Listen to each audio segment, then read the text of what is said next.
Okay. Hello, everybody. Welcome to another episode on Balance and Harmony Hour. Today will be live just on Facebook and on YouTube. Instagram is giving me problems like almost all the time, but it's also okay. Today, I have a guest. Before I introduce my guest, so if you're a mom and you're watching me, and you are into business, you are a stay at home mom, you are a career mom, and you want to thrive, not just survive, I have a program coming up. It's a conference called Moms Across Borders Conference, and this is our fourth one. And I'm bringing in a professor, a pastor, a coach, a doctor, lovely people. Even our guest today is part of our panelists that will be talking about this topic because as moms we wear a lot of arts. We have lots of roles that drives us in different directions, but we really want to focus and we want to achieve, we want to thrive without breaking down. So if this speaks to you, please register for that. Program is in September this month, 26th and 27th. Is all online, but it's free, but registration is compulsory. So that's about that. So let me introduce my guest. So if you follow me every Tuesday, you would have seen her here. I think our last conversation was wow. I posted the link in my mom's group and they were blessed so much. Thank you so much. So today, her name is Lesi.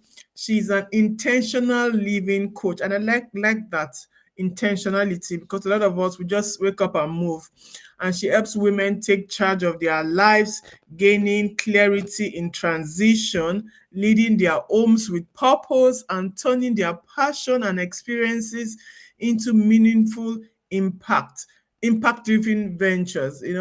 She's a certified project management professional and a technical product manager with a background in civil and software engineering.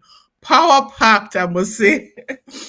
Leslie is also the founder of Lit Lamps, where she supports parents in building family systems that make intentional living a lifestyle, not just a goal. So I really welcome you. You're doing a great job, one about the intentional living and about parenting. So you're welcome on board. Thank you, Coach Ife. I'm happy to be here again with you. Thank you so much. Thank you for having me. I look forward to an interesting conversation. Yes, yes, me too. So my first question would be, when you think of stress, this is what I always ask my guests. That Okay. word stress, what comes in mind for you? Okay. When I think of stress, I think of overwhelm. Like there's just a lot that needs to be done and you're not meeting up. So then you just feel stressed. Like or I have done a lot and I don't have the capacity to do more. So yes, that's what comes to mind when I think of stress. That's very, very interesting. I've had, I think you are the fourth person now, and each person comes with a new perspective of what their stress is. And this one feeling of overwhelm. Should I if I go a bit deeper, do you have physical overwhelm or is more mental when you think of stress or both? I feel like stress is even more mental than physical.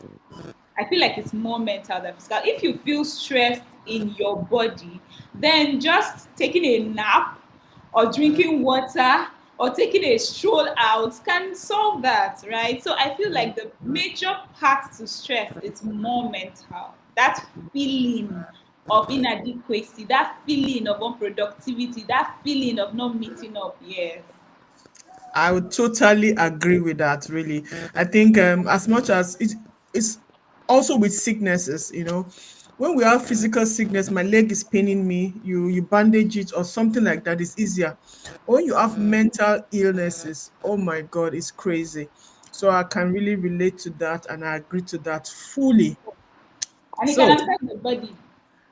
exactly, at the end of the day, it does. It does, because you also, maybe if you are mentally sick or mentally overwhelmed, you don't even do the things you're supposed to do. Either you then overeat or that undereat, or you take drugs, you drink. That those things at the end of the day will also affect your body, and that's the truth. So we talk a lot about balance. I talk a lot about balance, and some people they tell me, "Oh, I don't think there's anything like balance, Coach Ify." What's your take on balance and life? I'll speak especially as a woman. Okay. Yes, yes, I'll speak especially as a woman. So I feel like personally, I feel like balance has to do with the totality of your life, Hmm. right? Not that at a let me give an instance. As a woman, you go from being a single girl, pursuing whatever it is that's important to you. Then let's say you get married, then you have children, then children leave your nest, then there are other things to pursue. Now, balance for me is not being able to do everything at once, but it's being able to do what is important now Hmm. in this season.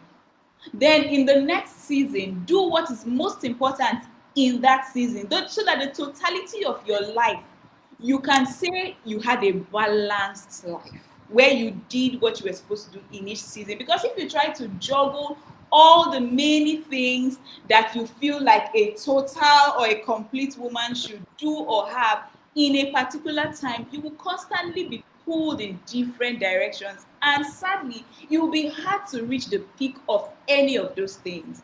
But if we learn to prioritize rightly and understand our season, understand the resources we even have at our disposal that season, and know what exactly we are able to do, so that we are able to do it well with less stress, per season. So that by the end of the day, and the problem is that if you don't do exactly what you should be doing in this season, trying to juggle a lot of things, by the next season, you have truly missed out on something, which will keep leaving you not complete. Let me use that word. It will keep And leaving you, it will keep making you feel inadequate in your next season. So it's important to live in the present while being hopeful or plan towards the future. Yes.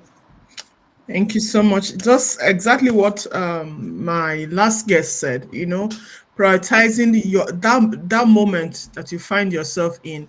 And that's the truth. So, and don't compare your own moment, your own story with that of somebody else. Everybody is there. We are all in different seasons and phases of life. So we're going to go a bit personal. Can you describe a time in your life where stress almost really got to you, that you could see the flames coming out of your head? Maybe in the recent past weeks or months or days, maybe. Okay. A moment when stress really got to me. I think for me, what really can trigger that kind of stress for me is when I have I've given myself a particular deadline to do something, and say, okay, by this time, okay, let me give an instance. This is September already. Last month, I was supposed to host a webinar for parents. And this is something I had been planning for like 2 months ahead. So in my head, by August, in fact, my date was August 8th. By August 8th, I should be done and dusted with all the plan and go live. I even had designed my flyer, started a little bit of publicity. So, but then this is holiday season, meaning children are home, schedules have changed, needs have changed for the season. So I had a lot constantly on my plate. And because I had set the date, I kept pushing. The closer it was getting to 8th of August, the more stressed I was feeling. The more I felt like I needed time. I was constantly in need of time, and it was even making it difficult for me to see my progress. Because at that point, I was only seeing the things I had not gotten done. I wasn't seeing everything I was doing was just not making sense because I still had a lot to To do. do. So yes, it was crazy, and I still didn't host the webinar. So Oh, no, I haven't still. Okay, okay. I had to just tell myself the truth. And the moment I just accepted it, that you see this thing cannot hold now and it's okay, that was when I actually started feeling better.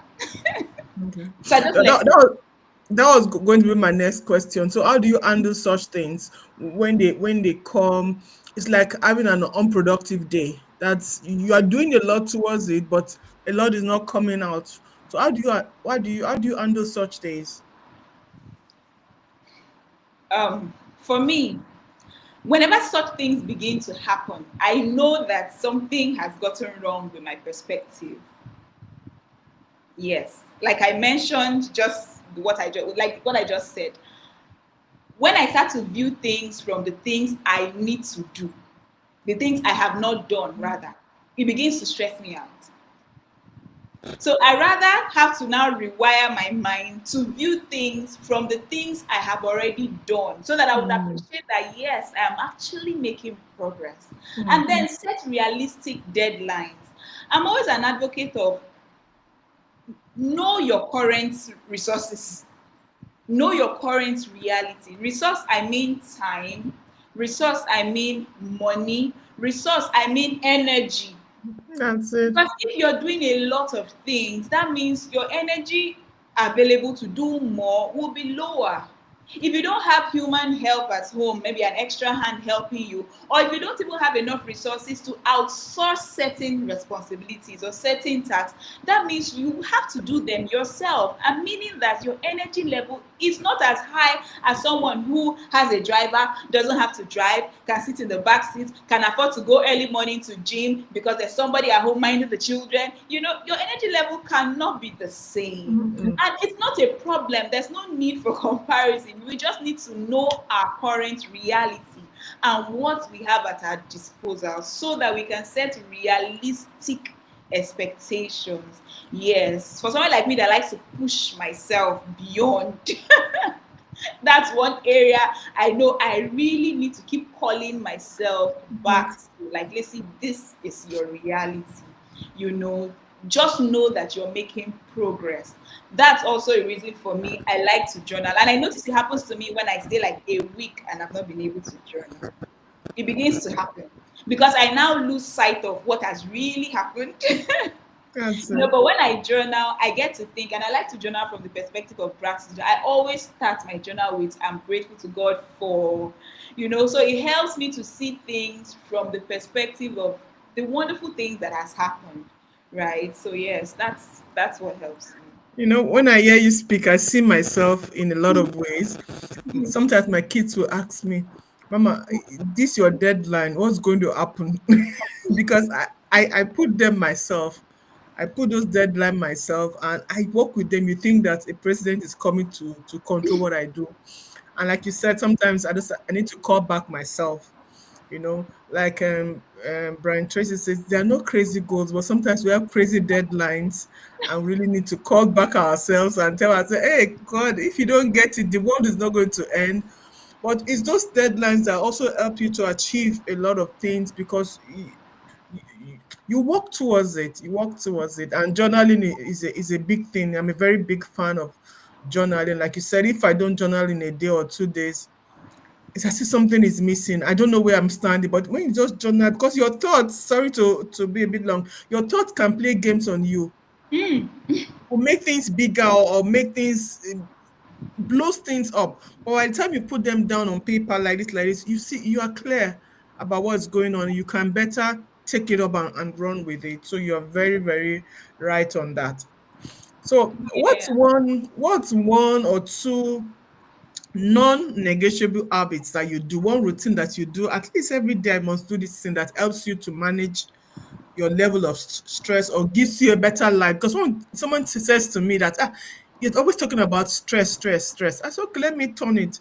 What one or two things that you can do that you must do every day to give you that lifestyle, that balanced lifestyle that keeps you going without breaking down? Well, for me, it's to talk to God. Hmm. Yes. And I say this not from the conventional perspective of prayer. No. Because when I talk to people, I say sometimes, especially as someone of faith or as people of faith, we have learned to pray without talking to God, Hmm. where you just pray. you know. But for me, it's no, I don't mean prayer in that sense, where you just pray and you probably just speak things and probably bind the devil, or do all those other things. You order your day, you do all that. No, I'm not talking of that one. So for me, it's just to sit down and stay in the consciousness of this is God, my Father, the one that has sent me on this assignment of life in front of me. So I just talk. I'm not a loud person when I do that. No, no, no, no, no. For me, I do more of talking. I can just wake up, come to the office. The first thing I do is to talk. I just talk to him and let him know honestly how I feel, my gratitude, that I'm grateful, what's going on. If I don't even feel okay at that time, that's when I do the talking, right? When I do the talking, I talk, I try to listen, I read, I study my Bible, I write. In the midst of the talking, I might just get a prompting to do something. I go and do it. It's not the type that, okay, because I'm praying, I can't stand up from here. No, I just take it like this is me having a conversation with the one that has sent me on this assignment to know what I'm supposed to do today, or give me the strength to do things today. Okay, like today, I haven't even, it's now that I started this office, I've not been in this office since morning, aside that I came to do the talking and then I left. So since then, I hadn't had the time to come back. Meanwhile, I had a lot to do. So I just told myself, I said, see, I know that there's a lot on my table, and I am not the one that puts them. They are there because they are my responsibilities. And I'm sure that it is the reason why you allowed me to exist today, not just because I wanted to achieve one thing. So I just had a simple conversation. So I said, Lord, I am doing this now. I know that this is not what I had planned to do at this time. I had planned to do some other thing. But for the fact that I'm doing this now means I'm pushing another button. I'm doing something else that is helping something else move forward. So please, when I'm ready to come back to my own task for the day, please just help me do it better, do it faster, do it in a way that I would not spend as much time as I would. So that's constant partnership and conversation helps me. That's for me. I don't know how any other person manages to survive, but for me, But yeah. that's just also been very practical. That's it. Funny enough, before we went live, I was talking to my daughter. So she has to make some decisions and things like this. She says she's in school. And I told her, I said, pray. And not just kind of pray, pray, pray. Just speak to God and stay in silence. And just maybe if I say God will speak to you, everybody will say, oh, what is that? God speaks to you. I just said, then listen to the prompts that will come to you. Listen to the inspiration that will come to your mind and work with it, because you spending that time, you telling God that, listen, it's not me, it's you understand? And he's going to put something in your heart, it's going to lead you, and you're going to believe it. And it's so funny as you are saying it just about 1 hour before we went live. And because this is what I do also, and it really, really helps. It really, really helps. Thank you so much. Now, that question I will ask about the family. What kind of stress factors are, how would I put it? What what how has stress affected your family, or what stress factors affects your family the most? Um, my family or me with respect to my family, like stress that affects me. Depends on how you want to see it. It can be your family in the sense that, finances. It can be in respect to you in the sense that, okay, cooking for my family, or keeping the house clean, or taking the children to school. From whichever area you want to come in from. You're Okay, free. the stress I would say that I had always struggled with for a long time when it has to do with the family was to get my children to do what they should be doing as at when they should do it. you know, and to be very honest, it used to stress me out. When you tell someone to do something and then you feel that, okay, I have given you enough that you should do to keep yourself busy, and then let me go and do what I need to do. Then I finish what I need to do, or in the middle of what I need to do, I realize that you're not doing what you're supposed to do, and you expect me to be there with you to do what you're supposed to do. It used to trigger me a lot, right? And I noticed I end up shouting, stressing out, and that shouting doesn't even help the children. Mm. Shouting, stressing out. Then I'm seated on my seat. I'm supposed to be concentrating. I'm really not concentrating because intermittently I'm calling out on somebody. Have you done this, or have you not done this? So it used to trigger me a lot. It used to trigger me a lot. Yes. So for me, that had been one of it. Till see that why I say stress is a mindset. Right? It is a mindset. When I got liberation from that, began with a change in my mindset first. Like, these children are children. I am their mom. They are depending on me for leadership and direction. Now, they are not doing what I'm expecting them to do, probably because I have not led them enough, or I have not led them well enough, or maybe I have not supported them enough to carry out those tasks. So, what I did, I shifted from telling them to do things to providing the right support so that they get to do these things, and not as if me providing all that support makes them quickly do what they need to do. But then I now understand that, okay, if I have provided this much support, then maybe I should be more patient with them, take the position of a guide, and then just keep guiding them. If I need to fortify the support system, then I fortify the support system and let them do what they need to do. Give them some form of liberty, give them some form of leverage, and let them know that, okay, these are the things you need to do. These are the things I have done to help you do it. Like, when I came to that realization, I have chats all over my house, reminders all over my house, just to help them. And we designed it together, so they were all part of the whole design process. Okay, when you're supposed to do this, how are you supposed to do it, down to how to take your bath. I had to create a chart for how to bath. It's hanging in the bathroom. What to do before you leave the bathroom. What you do when you wake up. There's a chart on the wall. What you do when you wake up.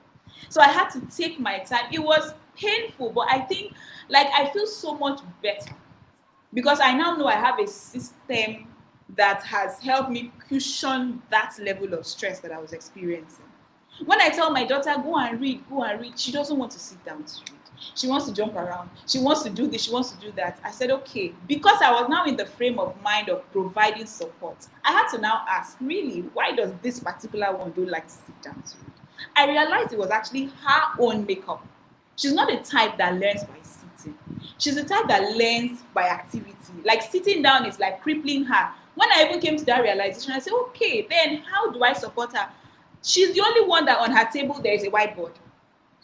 On her reading table, there's a whiteboard. On her reading table, there's a marker. On her reading table, like, her reading table is the place that has the most things. And because of that knowledge, I'm not as bothered. In fact, I now had to tell her, okay, when you read, I had to set specific prompts she should look out for when reading. I say, when you read, ask yourself, what did I just read? Ask yourself, what does it mean to me? Like, there are like 5 of them. And I allowed her to design it upon anything she wanted to design it. And she was so excited. She designed it, wrote it in different places. I said, no problem. Just make sure that it helps you. And the last one is that you should teach somebody. And she was so excited that she was going to get to teach somebody whatever it is. So she reads, trying to understand with the mindset of, I'm going to have to teach mommy, I'm going to have to teach another person this thing. Now, with that, the aim is that I just needed her to be able to learn independently. So I stopped shouting when it has to do with reading. So that's one thing that has helped me really to, whatever it is, identify whatever it is, especially in the home, that is causing me to feel stressed, and just step back and create a support system to help the people involved. If it's me, to help me do the thing better, more effortlessly, or to help the people involved do the things they need to do better. Yes. Thank you so much for that clarity. I think 2 years ago I did a video of why we shout as parents. I shouted, oh, oh my God. But you still realize, in spite of the shout, some of those things still don't get done, and you have worked up yourself, and from that shouting, you do one or two things that you would not like to do. So I keep getting these questions from moms and say, if I don't shout, what do I do then? You have provided one of the solutions, and I love that, and I love that. But I don't want to be the bearer of bad news, but there are times whereby you really are patient, you provide those things, and there are kids that still they will not do, they will still not do those things that needs to be done. You understand? But also knowledge for you to the understanding for you to know that, hey, you've done your part.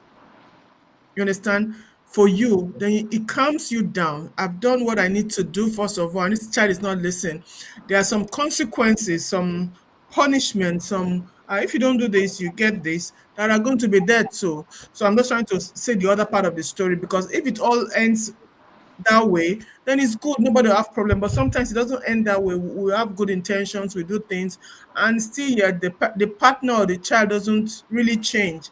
You can't change anybody. You can only make the suggestion. You can change yourself if you can, but sometimes you just let them see also the consequences, of course, according to your age, according to the punishments and things like that. But very important that you brought these solutions, not just I stopped shouting, no, and what did you do in its place?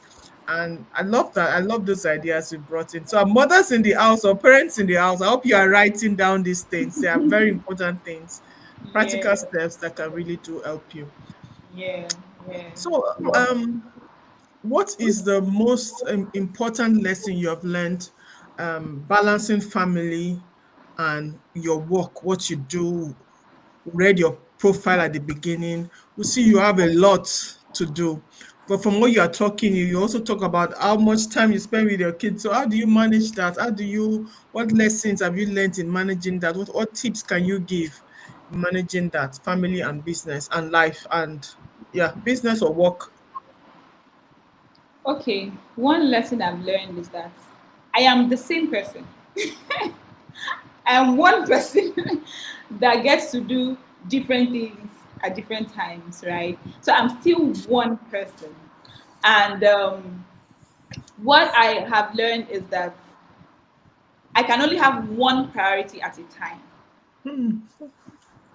So having priorities at one time means that your brain is trying to juggle different things at the same time. So I can only have one priority at a time.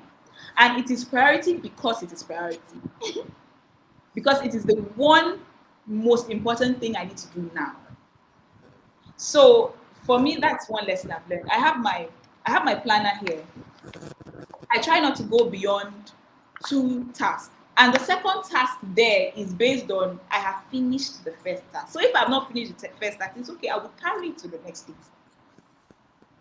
I just have tasks for the week where I write down the things I would love to achieve for the week. But when it comes to do with my daily to do, I have just one, which is the priority for that day. So till that priority gets done at the time, I don't move to the next. So each time, like when I wake up in the morning, what is my priority now that I need to do now? That if I don't do it now, the next thing I am supposed to do will get disturbed or will not get achieved. So for me, I used to have a very long to do list. But when I learned this, and it was stressing me out because you're jumping from one kind of task to another. It was stressing me out. So prioritization and being able to group, like on a Monday, I can say, okay, my Monday, I prioritize things that has to do with maybe family. Then on Tuesday, I prioritize things that has to do with this. So everything I need to do that Tuesday has to do with this kind of task. But meanwhile, it is only one priority for that day.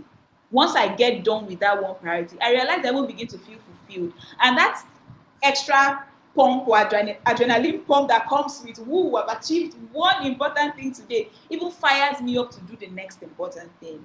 So yes, I think for me, prioritization, I'm looking at my to-do list. No, I just have one. Until that one gets done, before I move to the next one. Yes, so prioritization, yeah.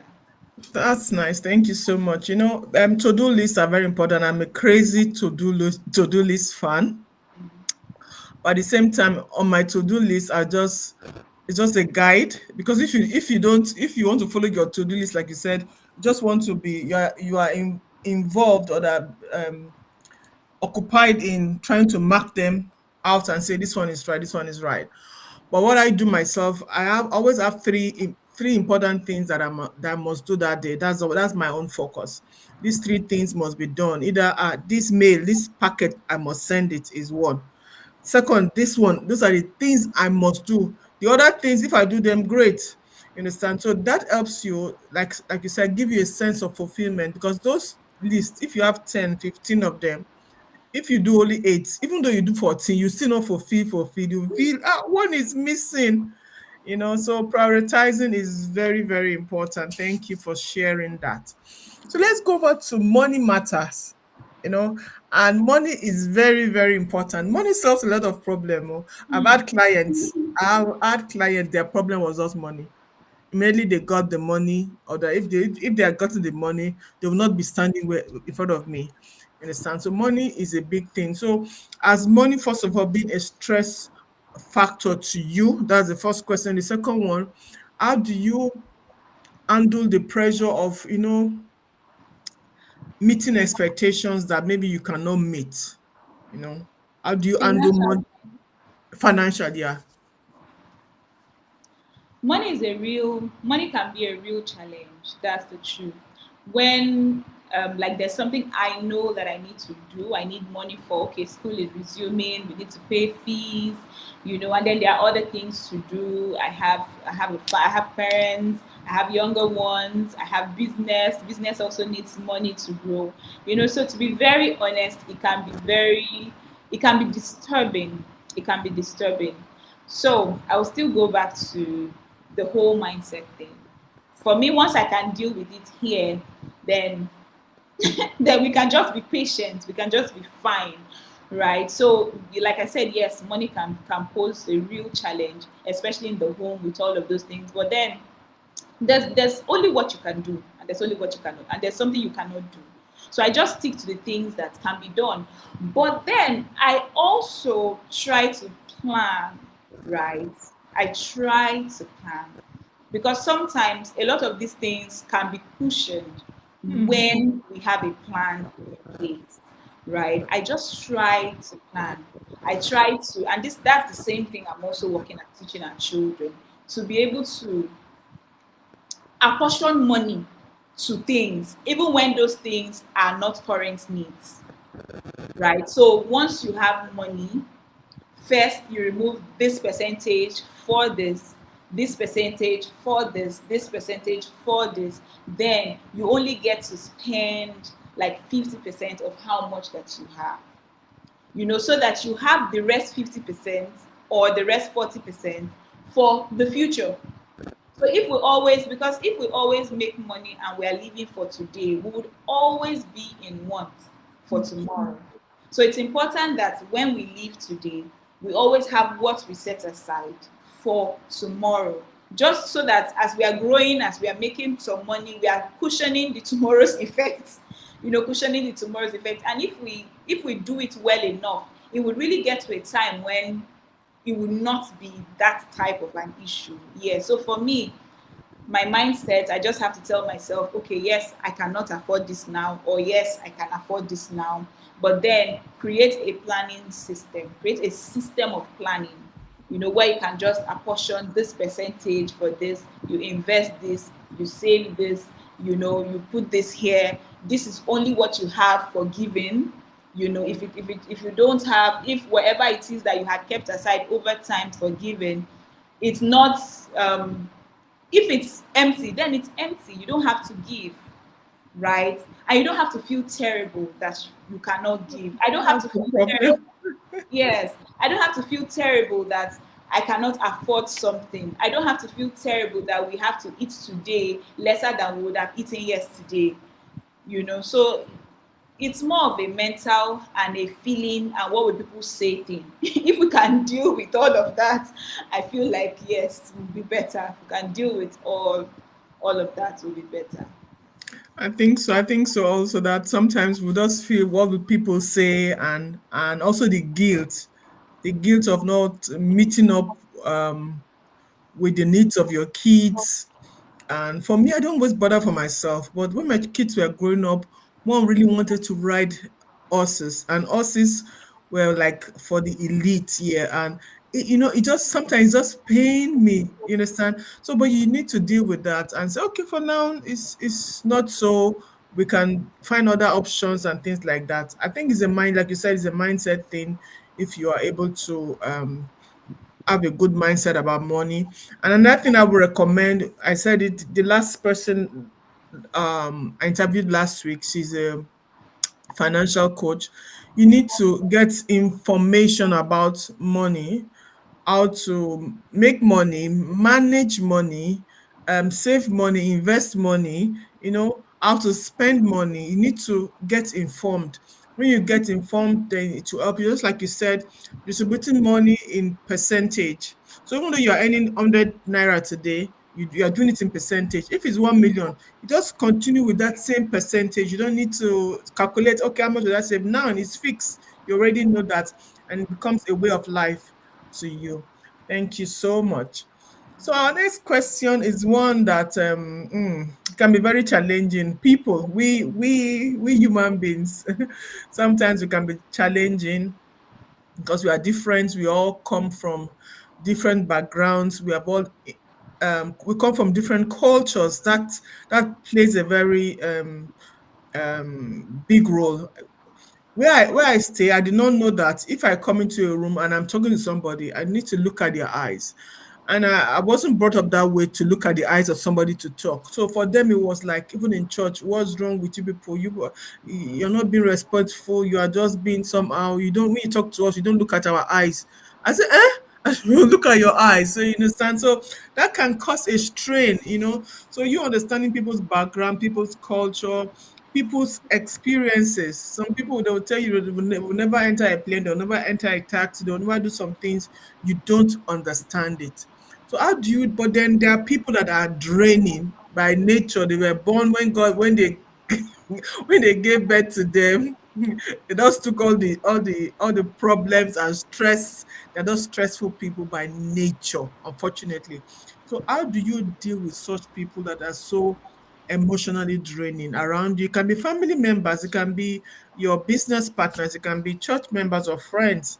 How are you able to deal and overcome those situations?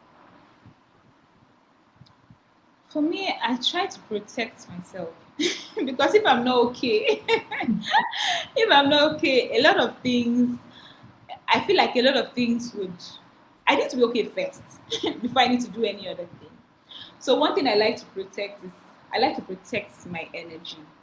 I don't like to be around people or engage in things that will drain me because it will have a ripple effect on a lot of other things, right? So if I notice that always having a particular person in my space is draining, then I would try not to have that person in my space. I would try not to have conversations like that with such people, right? Sometimes people come, yes, they come with their issues and they need help, they need counseling or whatever it is that they need. And you talk, you're expecting that this person is getting help, but the person is, you know, how somebody doesn't want to hear you but wants you to take responsibility for his own problems. Hmm. So I've met such people before where you are talking and then you're expecting the person to take responsibility and then do the things you need to do. But then the person also is finding a way to feeling helpless and expecting that you should take the responsibility. Personally, I don't like it. I feel like I'm not making headway with you. So I try to avoid such people. I like to protect my energy. I like to protect my mind, because in my mind a lot happens there. If my mind is not okay, then it would affect a lot of things. It will affect a lot of things. So I like to protect my mind, protect my energy. I don't like to be in spaces that are not helpful. Apart from that, people are draining. There are places that you're there and it's not helping you. at all. Not because the people are toxic or anything, but why are you there? Because you're being there, something is definitely going out, maybe extra time or something, even some WhatsApp groups or some communities. Really, why are you? Thank God for the archiving. So you just need to archive them. Yeah, so we just need to archive them and just, or some you just leave, right? So we need to, for me, I try to prioritize myself. I try to prioritize myself. I don't need a lot. I just need my peace. I just need my peace. I just need my peace. There are things I cannot do now, and I'm not overthinking it. I'm not overthinking it. I can't do it now. I would love to do it. I admire that people are able to do it. I hope that I'll be able to do it. But you see now, with the right evaluation of things I have on my table, I cannot tolerate certain people in my space. It won't help me. So that's that's for me. I don't manage them. I just no. I agree with you, but let me ask you, what about in situations whereby maybe at work, such a person is at work, or you have such an uncle or auntie, or and you cannot, of course, you avoid them as much as possible, but you also have to come and deal with them at a particular point in time. How do you do that? Okay, let me understand the scenario. Let's say at work.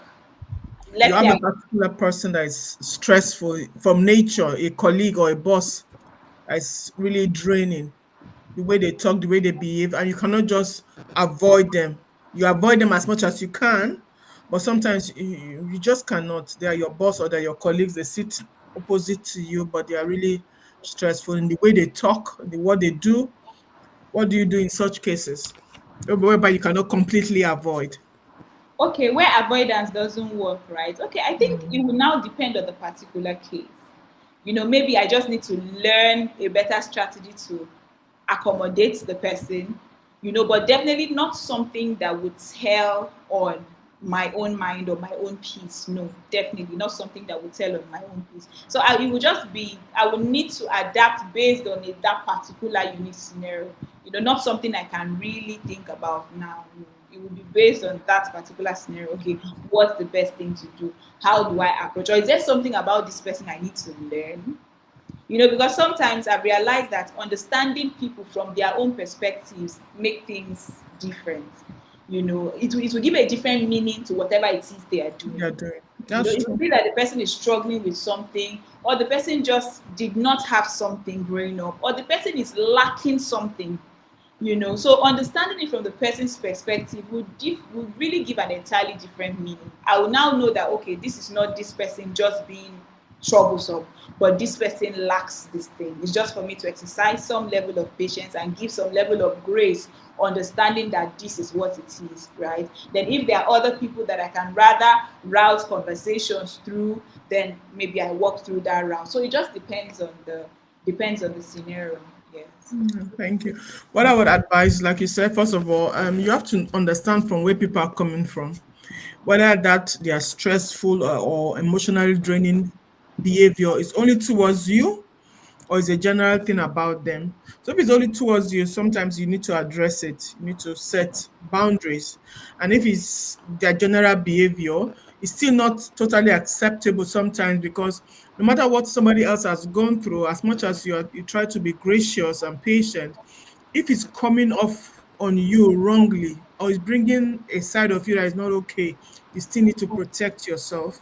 Either you try to protect your space. Your space must not be physical, but your space there, they are talking, you're not even, you are there, but it's not falling on anything in you. You can do that when you're talking to them. You try and remove the emotions. When you're talking to them, you just talk to them on facts, and your tone of talking to them will end discussions faster without you being rude. Such things are things one can put, because if you can avoid people, man, that's the best thing to do. Anybody that drains you the wrong way out, but sometimes you cannot avoid them. But like we said, just try and know their story and know how to deal with them. Thank you so much. So let's go over to the present and the future. When life gets overwhelming for you, what do? You said in the beginning, first of all, that you pray. and not just pray, you talk to God. I like that. I like that explanation, so that people would not just think that you always have to go down on your knees. Funny enough, this week my daughter was talking to me, say, "Mom, your prayers have changed." I said, "I know." As immediately I just knew what she was saying. I pray so much from a place of gratitude, so much. You understand? It's just last week I was making demands. I read a portion of the Bible, and I was just making demands. So I was saying to somebody, I said, "Ah, it's a long time since I really made demands this way." I'm always so grateful when something happens. I always look for the good thing about it. But since 1 2 weeks, there's a place to make demands. But because I'm always talking to God, not I'm not kneeling down to pray. I do that, but I'm always talking to God. That's a place of strength, you know. So what other things do you do that keeps you going, that keeps you hopeful about the future? Okay, the other things that I do, I affirm myself. You know, I have, yes, I'm a believer, I'm a believer of affirmations. Yes, so I affirm myself. I have them. I have the short versions. I have the comprehensive versions. You know, I do that. I affirm myself. I say these things. And even when I'm struggling with things, I flip it over and add it to my affirmations. Let's say I'm beginning to doubt, like I'm having so much doubt in my heart that this thing I'm doing is working. I'm beginning to wonder, hope this thing I'm doing is going to work. I quickly flip it and begin to tell myself that this thing I'm doing is working. You know, so I add it to my affirmations. I know that, yeah, so that's the thing that I do. Um, Even sometimes with attitudes of people, um, let me say one. I try to see things from the perspective of things working for me, you know, not things happening to me, Hmm. right? So Can things, please can you say that again, please? yeah, so things work for me, not that things happen to me. You know, so no matter what is happening, it's all part of the process working for me. You know, it might not seem pleasurable now, but it's all working for me. It's all part of the story. It's all an important part. It's playing an important part to where I am going to. It's playing an important part to where I'm going to. So even when sometimes I get some not so good experiences with people, I take them out of the scene. Like it's not about them, it's about this experience needs to happen for me. You know, either for me to build more patience, or for me to build more resilience, or for me to appreciate something, or for me to see how not to do something. You know, when you get a bad experience, I always tell myself, okay, this is one way I should not talk Yes. to people, or this is Yes. one way Yes. I should not treat people. You know, but if that experience did not happen, I wouldn't have had the first hand feeling of how bad it is to behave in that way to somebody. So I try to remove people from the picture. You know, they are not doing anything to me, but this experience needs to happen for me to learn something, or for me to understand something, or for me to appreciate something. So that mindset, that perception, sometimes not like something that happens to always feel good. Sometimes a lot of those things don't feel good. No, they don't feel good.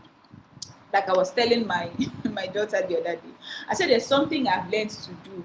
You know, when you have experiences with someone that does not feel good, you know, I'm learning to confront issues. If you notice, if from the first question you asked, I didn't even mention confrontation because it's not my normal route. No, confrontation is not my first to do. I do my the first thing to do for me is not to confront. I try to deal with it myself first. Then when I have seen that okay, this is not working and there is now a need to speak, that's when I will even muzzle the courage because confrontation is really not my thing. I try to avoid confrontation, which is not good, I know. But yes. So so what I do, I was telling her, I said for me, I write an unsent letter, a letter that I don't plan to send. Now, why am I doing this? Not exactly for results, because of course, whoever it is that did whatever it is doesn't get to see or hear whatever it is I'm feeling. But I first even need to release myself. so that I can be in the right frame of mind to even judge whatever it is, or I can be in the right frame of mind to communicate if I now need to communicate. Because one thing I don't want to do is to communicate with any form of bitterness, anger, or Yeah. resentment. I don't want to do that because you might even make more harm or create more harm than good. The whole aim of that communication will just be defeated.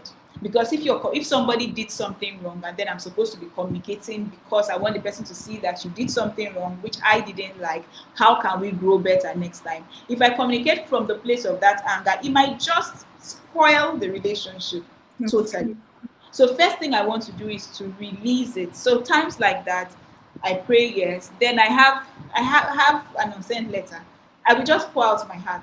I will just write it. If I feel bad, no problem. I cry. Whatever I need to do, I do. I put it down.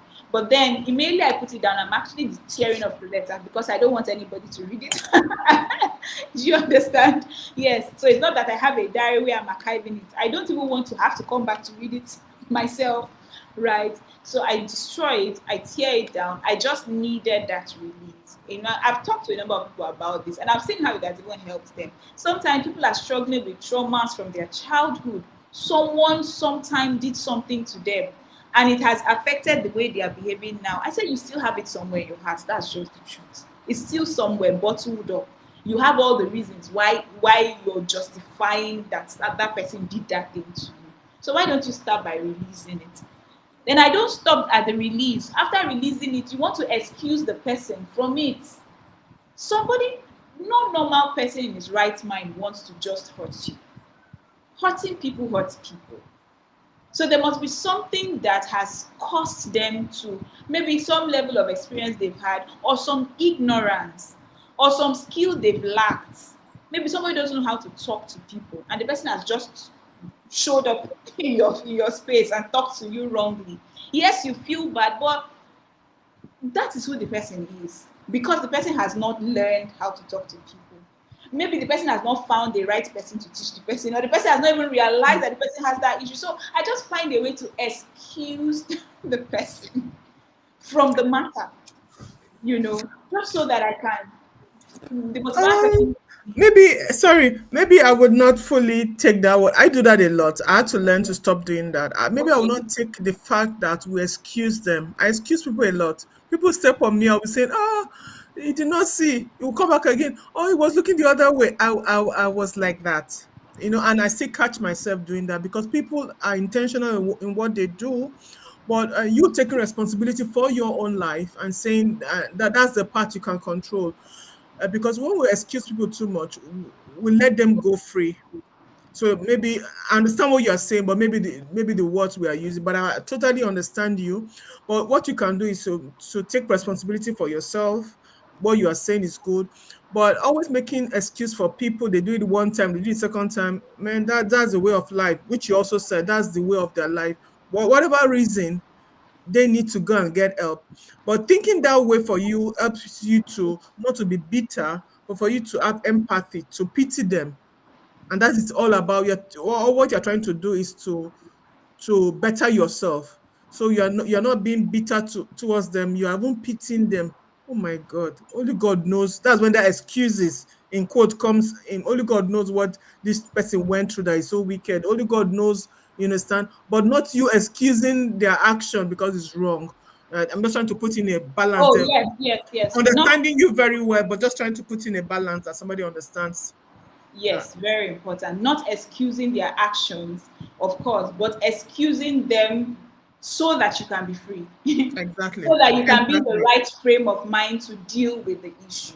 If it's Exactly. something that somebody did wrongly and needs to face the law, yes, the person will need to face the law. But that's not what you taking somebody to face the law and then you're still very bitter, you're still not free. Exactly. Exactly. So yes, people should face consequences for their actions, but then you don't want to be the one holding them down in your heart. Meanwhile, you're actually holding yourself down. So yes, Exactly. yes, that's Exactly. No, that really helped me a lot to just let go and just pity them. It helps me to forgive so easily using that method. Thank you. So let me ask you this question. What would you, is our last question for the day. What would you advise your younger self? or a young lady, a young girl, young person, um, that will help them go through life easier, because they said that experience is one of the best teachers. So, but I must not go through that experience myself. I can learn from your own experience. I can learn from your wealth of knowledge. So, what can you say to your younger self that could have helped you grow faster? What can you say to a younger person, to other people listening to us, that can help them have an healthier lifestyle? What can I say to my younger self that will help them have a healthier lifestyle? Um, well, prioritize yourself. It's what I would say. Yes, prioritize yourself. You're very important. Prioritize yourself, and then take hold of the things that you do with your time. Because sometimes the feeling of stress, the feeling of overwhelm, most times come from, would I say, I don't want to say poor time management because it might sound unfair, but yes, take hold of the things that you do with your time. Be jealous about your time. Don't allow your time to be wasted, because there's a lot that you can actually do within 24 hours, especially as a younger person. I'm talking like this because now I have a lot more responsibilities, and I can see that, how can somebody waste time? How can you have time and you're wasting it? I had someone who just finished school, and maybe she's waiting for some other thing. She really doesn't know what to do. I looked at her and said, if you know what you have, if you know what you I have, can what understand. so please use your time well. Use your time well. Read, interact, do the things, learn basically. Use your time well, because all those things that you are learning will be very, very, very, very important to you as you grow. Learning is like equipping yourself. You're building muscles, you're building strength, you're expanding your perspectives, you're gaining new perceptions, you're gaining the right mindset. So please use your time well. Don't ever have time to waste. Don't ever wonder what you should do with your time. If you don't know what to do, take it from me. Go and take a book. Take a book and read. Take a course. You might not know why you're doing the course, but don't worry, it will count. It definitely will count. Yes. Thank you so, so much. God bless you. Sometimes even taking a course, it can be the course is not interesting, but you get connected to one or two persons. Something good must come out of it. I've had that experience also. Thank you so much for all your words, protecting your space, talking to God, prioritizing your time, having one priority a day so that you can focus and achieve it. Affirming yourself. I love that one. You need to affirm yourself. You can journal. Journaling is very, very good. And the information you give to us, say things work for me, things don't happen to me.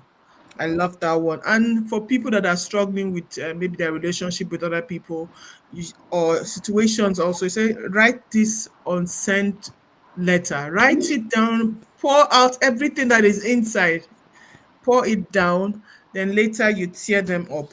Then prioritize yourself and use your time well. Let me give Thank a word for parents. Yeah, please. Yes. So I realized that we can actually pick these things and begin to help our children form this habit early.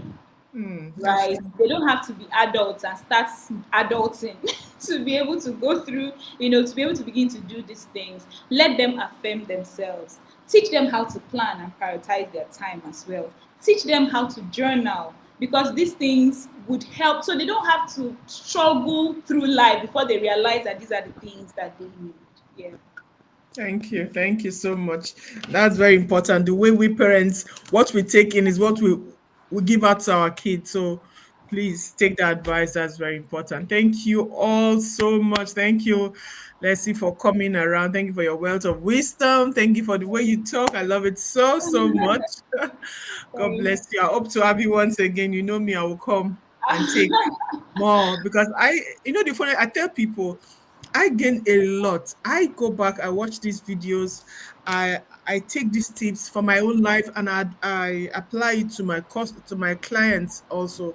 It's a blessing to me. And I know that your time is very valuable to you. You do your coaching, you do your programs. So for you to be here is a blessing. Thank you so much. Thank you for having me. Thank you for everyone for listening in as well. Thank you. Thank you. So, like I started with, if you're a mom, you want to thrive at life and business, join the Moms Across Borders conference. Is free, but you need to register.